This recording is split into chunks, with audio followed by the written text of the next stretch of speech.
Hello friends, मैं हूं doctor नवीन अग्रवाल। मैं एक इंटरवेंशनल कार्डियोलॉजिस्ट हूं। गुजरात के वलसाड़ और वापी एरिया में प्रैक्टिस करता हूं। आज आपके लिए एक इंपॉर्टेंट और यूजफुल टॉपिक। आज हम बात करेंगे डायस्टोलिक हार्ट फेलियर या एलवी डायस्टोलिक डिसफंक्शन या एलवीडीडी जो इको वगैरह में कॉमनली रिपोर्ट होता है। ये क्या है, इसकी क्या कॉमन इंपॉर्टेंस है, इसके लिए क्या पेशेंट्स को थेरेपी करने की ज़रूरत है, क्या पेशेंट्स को दवाइयाँ चालू करने की ज़रूरत है, क्या ये रिवर्सिबल है, क्या अगर ऐसा आए तो पेशेंट को मेडिसिन स्टार्ट कर देना चाहिए या एंजियोप्लास्टी कर लेना चाहिए या बाईपास के लिए चले जाना चाहिए। ये क्या इंडिकेट करता है और कब इसे डेंजरस माना जाए, कब इसके क्या सिम्टम्स हो सकते हैं, इस बारे में बात करेंगे। ये टॉपिक काफ़ी इंपॉर्टेंट और यूज़फुल होगा, इसलिए रिक्वेस्ट करूँगा कि इसे एंड तक देखें। जो लोग हमारे चैनल पर नए हैं उन्हें रिक्वेस्ट करूँगा कि चैनल को सब्सक्राइब करें। यदि आप यूट्यूब पर शॉर्ट कंटेंट में देखना चाहते हैं, ये सारे कंटेंट का बहुत ज़्यादा टेक्निकल डिटेल्स नहीं चाहते हैं, तो बहुत कॉमनली हम यूट्यूब शॉर्ट्स अपलोड कर रहे हैं। आप ये सारे टॉपिक्स का सेलिएंट फीचर्स या इंपॉर्टेंट फीचर्स हम उसमें 1 मिनट में डिस्कस करते हैं, तो आप उस चीज़ को भी देख के उसका भी बेनिफिट ले सकते हैं। यदि आपकी कोई कमेंट्स, क्वेरी, सजेशंस है या कोई पेशेंट रिलेटेड क्वेरीज है तो नीचे कमेंट सेक्शन में उनके बारे में बताइए, हम उन्हें सॉर्ट आउट करने का प्रयास करेंगे। बेसिकली हार्ट जो है 2 फेजेस में काम करता है। सिस्टोलिक फेज यानी वो फेज होता है जिसमें हार्ट ब्लड को पुश आउट करता है। डायस्टोलिक यानी वो फेज होता है जिसमें हार्ट रिलैक्स होता है और ब्लड अंदर सक इन होता है, अंदर हार्ट की कैविटी में भरता है।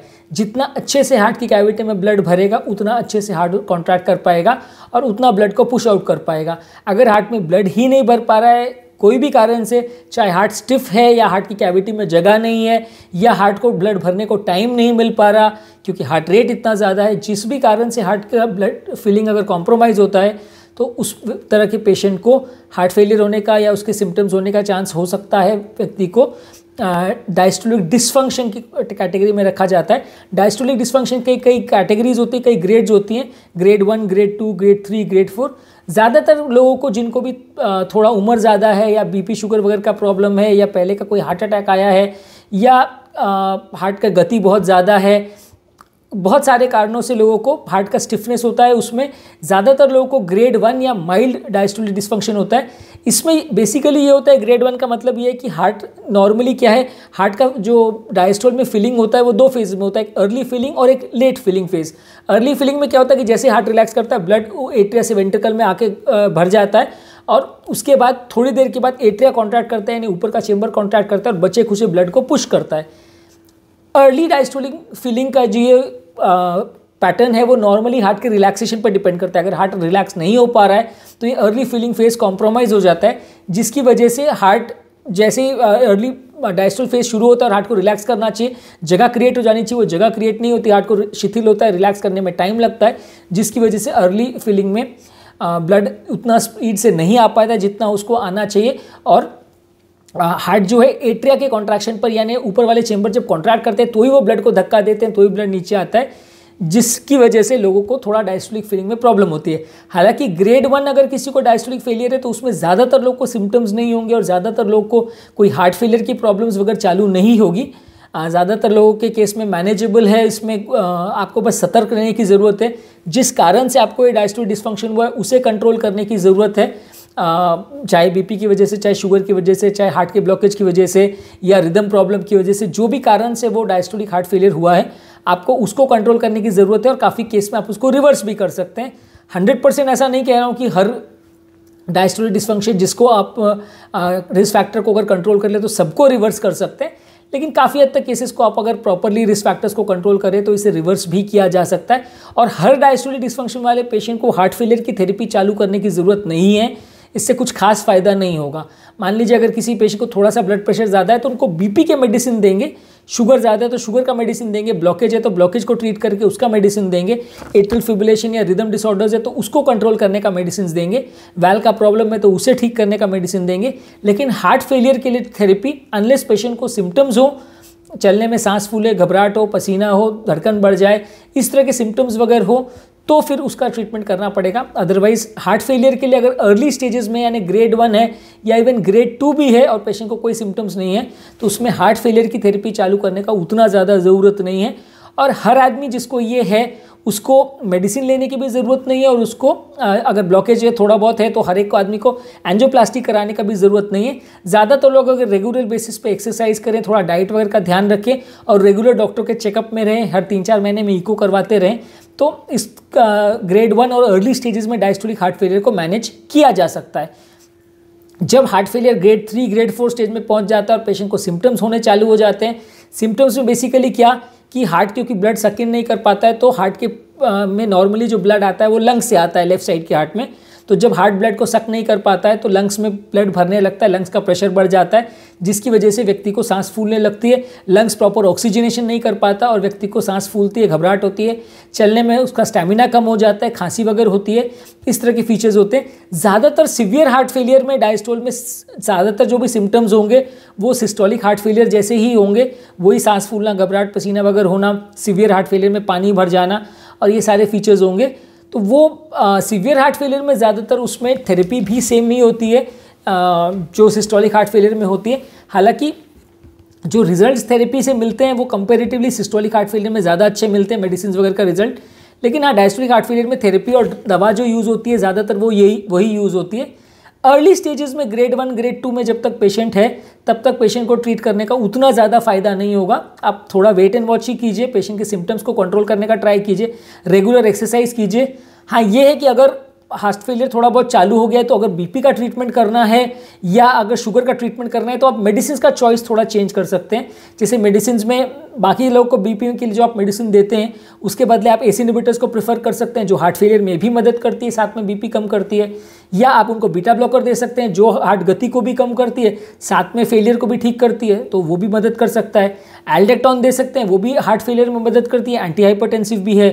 डायबिटीज़ अगर किसी को है तो उसमें भी आप डेपैग्लिफ्लोजिन या पैग्लिफ्लोजिन जो SGLT2 इनहिबिटर मेडिसिन है उनको प्रेफर कर सकते हैं क्योंकि उनका डायस्टोलिक हार्ट फेलियर में भी रोल है, डायबिटीज़ को भी कंट्रोल करती है।